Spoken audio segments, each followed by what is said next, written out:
Bienvenidos, esto es Fuera de la Caja. Yo soy Macario Esquetino, le agradezco mucho que me escuche en este continuado esfuerzo por entender el tema de la moralidad como eje de la manera en que los seres humanos simplificamos nuestra vida un poco, una vida muy complicada porque no podemos entender lo que está a nuestro alrededor, en particular a otros seres humanos, y para eso hemos ido construyendo discursos que nos facilitan la división entre lo que está bien y lo que está mal. Esto de bien y mal depende mucho del tipo de sociedad en el que uno vive, no ha sido lo mismo lo bueno y lo malo en diferentes momentos del tiempo, ya lo hemos platicado, y ahora lo que queríamos hacer era tratar de entender el proceso de transformación que estamos viviendo en este momento.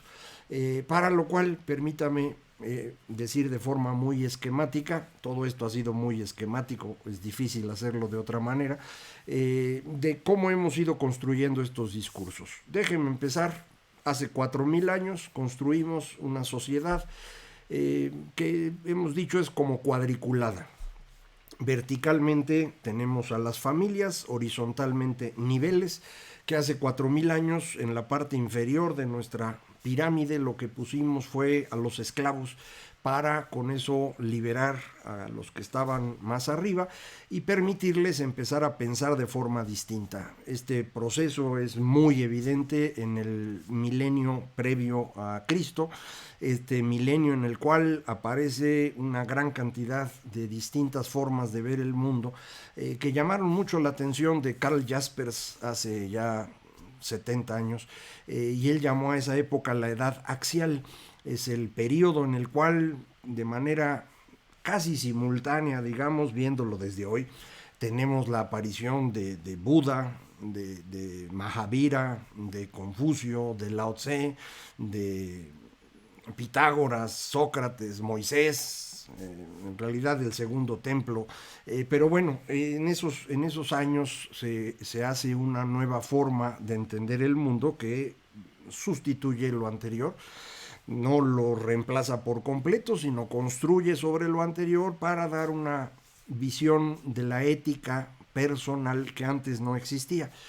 Antes de eso lo que tenemos son conflictos entre grupos que se resuelven vía códigos, como el que usted conoce, el de Hammurabi, uno de los últimos, en el que pues se resuelve el conflicto llevándolo a su mínima expresión, ojo por ojo, diente por diente, y ahí muere.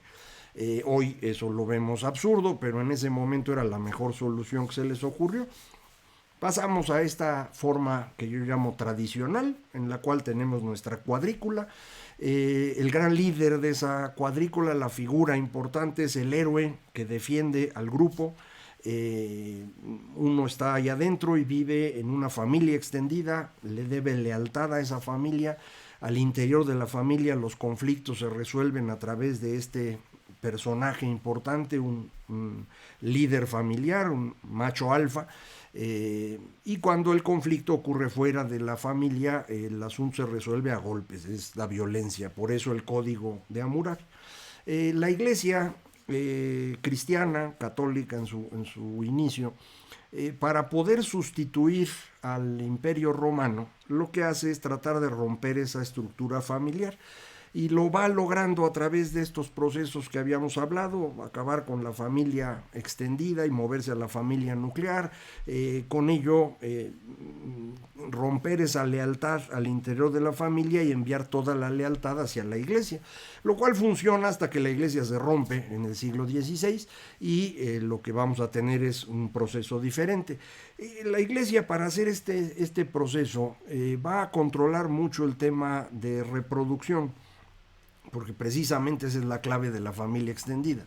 Entonces, los criterios sexuales con los cuales se va a ir haciendo Occidente, pues le dan un peso más importante que otros grupos a el cómo se debe vivir en la familia, con quiénes es válido tener relaciones sexuales y cuándo, de qué manera, y varios de estos criterios que no son universales van a mantenerse en el tiempo. cuando en el siglo XVI se enfrentan distintas visiones sobre Dios, pues esta estructura en la cual toda la lealtad iba hacia la Iglesia, pues se divide en lealtades para distintas iglesias. Y la manera de resolver el cómo vivir en esas circunstancias es inventar la nación. Una nación puede tener a muchas personas con distintas religiones y la lealtad ya no va hacia la iglesia sino hacia la nación, a una estructura política que tiene una historia mítica y todo lo que usted quiera, pero va a funcionar. Esto, a diferencia de la estructura vertical que tenía familias, la estructura de la iglesia va a ser la misma estructura vertical pero sin familias. Y lo que van a construir a partir del siglo XVI las naciones es una estructura que ya no es propiamente una pirámide, sino una especie de rombo, en donde el grupo de en medio es el más importante. ¿Quién es el grupo de en medio? Pues los conciudadanos. Y usted no le debe lealtad a una iglesia, no va a participar de su familia, sino le debe lealtad a una construcción política y va a participar con sus conciudadanos. Cuando hay un conflicto entre ellos, la solución va a través de la ley, que depende de la nación, y el asunto está resuelto.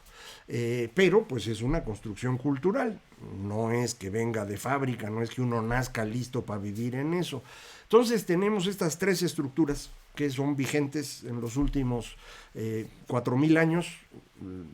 La de la familia ha durado desde entonces y sigue existiendo en muchas partes del mundo. La estructura, digamos, carismática de la iglesia, en la cual no hay la división vertical, pero sí las horizontales, esta aparece hace 2.000 años y ahí anda. Y la estructura de rombo, que aparece hace 500 años. La historia europea occidental de los últimos 500 años me parece que se puede entender en el conflicto entre estas dos últimas figuritas, el rombo y la pirámide, es decir, la visión del Estado moderno y la visión carismática de la Iglesia, que va a tener un intento de recuperación a través del romanticismo.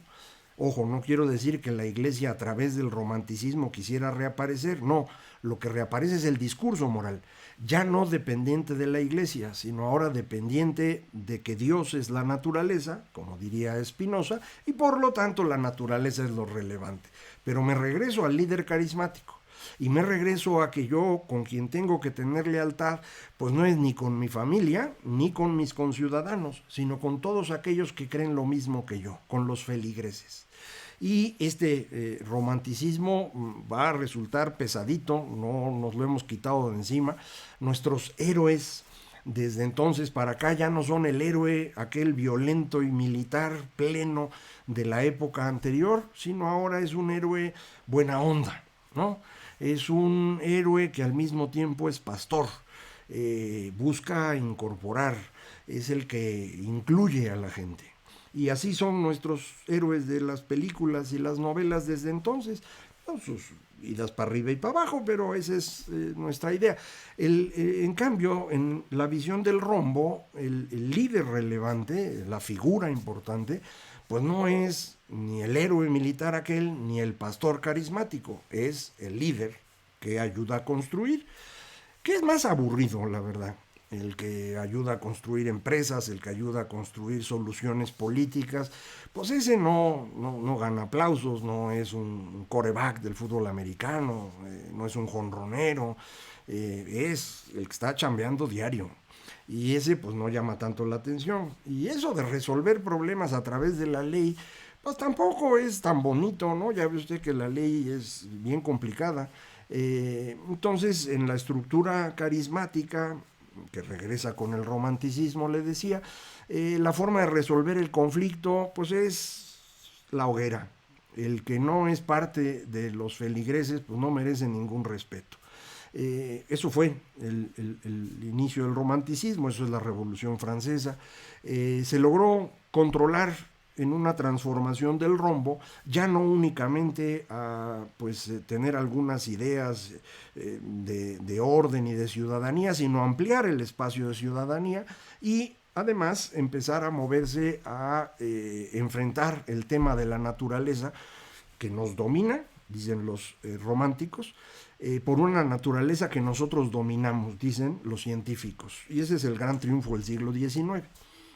Pero regresa esta estructura vertical, piramidal, que no tiene divisiones verticales pero sí horizontales, es difícil de derrotar. Entonces regresa a fines del 19, principios del 20, ahora alrededor de lo que llamamos totalitarismos. Otra vez este tipo de liderazgo carismático, el pastor que incluye a los feligreses y que está dispuesto a enfrentar a los enemigos. Y esos son los líderes macho alfa totalitarios de inicios del siglo XX. Y ya se acuerda usted de qué tamaño fue el enfrentamiento. Volvió a ganar el rombo. El enfrentamiento fue largo, pero el rombo lo que hizo fue, si el líder totalitario lo que está ofreciendo es un Estado, yo lo que voy a ofrecer son individuos. Y el rombo logra derrotar. Y otra vez regresamos a esta estructura en la cual usted forma parte de un grupo de conciudadanos, tiene un líder constructor, va a resolver sus conflictos a través de la ley y órale, mano, ahí vamos. Bueno, hoy estamos nuevamente en un regreso de la pirámide, esta pirámide carismática, que ahora nuevamente nos ofrece lo mismo de siempre. Una figura central que es un pastor carismático, que lo que hace es ofrecer a su grupo que los va a llevar a derrotar al rombo. Los feligreses pues se suman a este personaje. Ahora la diferencia es en cómo se construye esta feligresía. Si en el siglo XVIII se hizo alrededor de la naturaleza y en el siglo XX se hizo alrededor del Estado, en este siglo XXI se hace alrededor de lo que ya hemos hablado, las identidades. Lo que nos diferencia de otros es más importante que lo que nos hace iguales. Y nuestras diferencias vienen de nacimiento, ya nacemos en malas condiciones y por eso el colonialismo es un problema y el heteropatriarcado, porque desde que yo nací con este color de piel, con este género, con esta preferencia sexual, pues estoy siendo discriminado, una discriminación construida en el sistema que está en mi contra. Es un discurso que vende y lo está haciendo muy bien. Este discurso no es únicamente estas identidades que ahora se celebran o promueven desde la izquierda, también desde la derecha. Si usted nació un hombre blanco que no tuvo acceso a mucha educación, pues entonces está usted siendo discriminado por los otros que sí tuvieron educación y entonces necesita su pastor y su pastor es Donald Trump. Y si nació más bien en la costa de Estados Unidos y su color de piel es más oscurito o tiene preferencias sexuales no comunes en la época de la iglesia cristiana, pues entonces usted lo que necesita es otro tipo de pastor, que puede ser Alexandra Ocasio o puede ser Bernie Sanders o alguno de otro de ellos. El asunto es que son este tipo de liderazgo, insisto, carismático, tipo pastor, que lo que busca es incluir, pero esta inclusión hoy es imposible, en mi opinión, porque estamos hablando de un montón de islitas distintas. La forma como estas islitas están tratando de agruparse es a través de esta idea de la interseccionalidad. Es decir, no solamente hay que considerar cada tema discriminatorio por separado, sino hay que juntarlos. Y ya juntos, entonces vemos que en realidad el único enemigo que hay son los hombres blancos viejos. Y vamos sobre ellos. Y entonces los hombres blancos viejos dicen, hombre, pues son un montón de aquel lado, me voy a organizar con el Trump y con eso me defiendo. O si lo hace usted en Europa, pues abundan también los líderes de, como le dicen, derecha, porque dicen que los otros son de izquierda. Yo vuelvo a insistir que esa división no me parece lógica ni útil en este momento, pero el tema de transformación de la moralidad sí es relevante. Y para mí es nuevamente un enfrentamiento del rombo con la pirámide.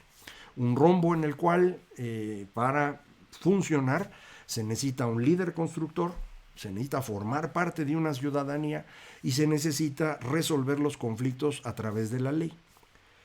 En la pirámide lo que se tiene es una figura carismática, usted forma parte de un grupo de feligreses y los conflictos se resuelven con la hoguera.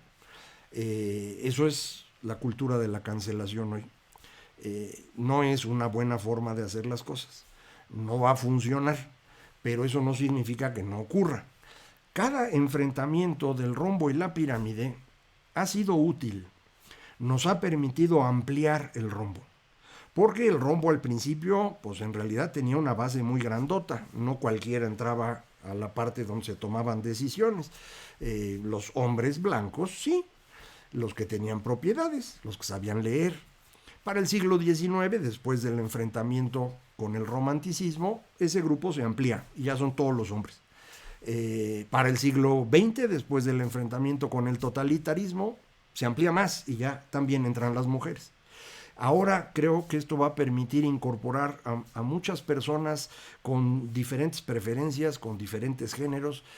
Me parece a mí que este estallido de número de géneros es absurdo, pero sí hay una cantidad importante de personas que no se habían incorporado, porque a pesar de que nuestro rombo tiene bastantes cosas positivas, pues viene arrastrando costumbres propias de la moralidad anterior. Usted puede ver, por ejemplo, en Estados Unidos esa insistencia en controlar las imágenes sexuales en el cine, pero no la violencia, por ejemplo, pues que viene de esta visión muy puritana de cómo deben ser las relaciones, producto de cómo se controló el proceso de desaparición de la familia tradicional para convertirlo en la familia nuclear. En todo esto que hemos estado platicando, hemos concentrado la discusión en Occidente, porque me parece que ahí es donde ha ocurrido este enfrentamiento. Producto, como ya le había yo sugerido, lo que yo pienso que es la mejor interpretación, producto de la imprenta que aparece en Europa, aunque la hayan inventado los chinos. Es en Europa en donde la imprenta realmente se convierte en una herramienta de una forma de pensar distinta. Pero usted no crea que lo que está de aquel lado de Europa, pues es un mundo totalmente distinto, ¿no?